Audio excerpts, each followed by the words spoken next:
เข้าเขตวันสงกรานต์ดอกคูณบานเหลืองมาลามเลืองเต็มต้นคนอีสานจากบ้านไปทำงานต่างถิ่นใจทวินวาดไว้สิเมื่อบ้านตั้งแต่มาลูกให้ตายายเลี้ยงเป็นจังไดอยู่ดีบ่ลูกเคยขอเอาไว้ว่าอยากได้ว่าเครื่องโทรเว้าอาโหลเป็นแล้วอยากโหแซวน้ำหมูคุณครูเพิ่นบ่ให้คันซื้อให้แม่นดีหลายแม่เก็บตังค์หอมไว้หลายเดือนเพื่อคืนกินซื้อของกินฝากตอนมาหอมไว้ใส่ลังตั้งความหวังสิเมื่อบ้านวันสงกรานต์ปีใหม่อาศัยรถหมูเพื่อนน้ำมันนั้นซอยกันรถเล่นหันจันขึ้นวันเมื่อบ้านเก่าปวดเหี่ยวเข้าจอดปั๊มเมื่อยมอยว่านังโนชีวิตจรจากบ้านไปหากินตั้งถิ่นสิ้นปีจังขึ้นบ้านปานใดข่อยจังสีมีรถกะแล่นที่ลีตามกันโหดบ้านเก่าหิวกระเป๋าลงหน้าบ้านขอบคุณท่านเสียวสายยังขึ้นไปทั้งบ้านก้มกราบพ่อมารดาลูกทั้งสองหลานได้สัวเข้าสามเมืองถือของมาฝากตอนสิ่งละพันละน้อยลูกชายลูกสาวคอยเพลนลีอยู่ใสได้ยินเสียงหัวไห้ลูกชายยิ่งคักแน่เล่นยิ้มมาเพแวหัวไห้ว่าดวนมาเสร็จน้ำตาให้ลูกน้อยน้ำตาก็ล้นปีละเถือจังได้พ่อขอกอดเจ้าให้สวงใจเล่นสงการสามมือได้มวนซืนโหแซว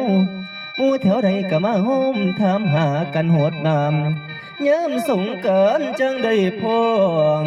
กอดข้อก็คือแต่โกอ่อนโซนกันหยอกเย้าว่าสาวขึ้นโลสายเลี้ยงงานอยู่พร้อมหน้าลูกเมียหลานพ่อแม่มาเลยแมวหมอบข้างคอยกินข้าวบ่นายนี้เต็มที่สิมาแล้วลูกจงเอ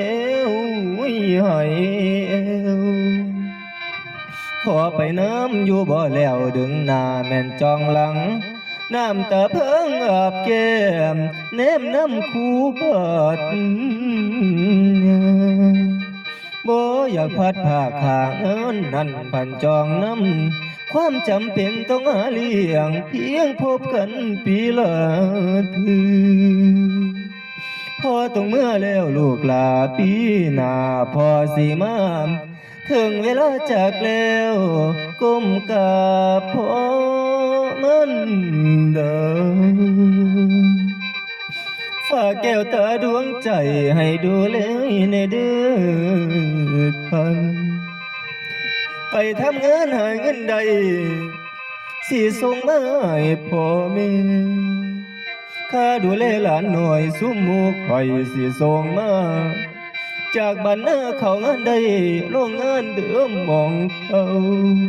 เขาทำงานตั้งแต่เช้างานอูดเจ้าก็บ่มีเงินบ่ดีแต่งานลุนยังถูกจนอยู่คือเก่าเงินเดือนเอาพ่อได้ซื้อมาบัวไข่เค็มเก็บเล่มเงินเอาไว้ส่งไปให้พ่อแม่ชีวิตยังบ่ยอมแพ้แถไปเรื่อยบ่ถอยเดินตามห้อยกบพงเหี่ยวกินไปสะกอน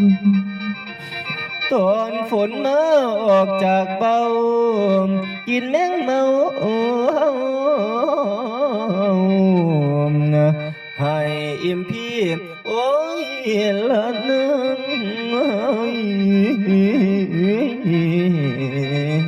โอ้ย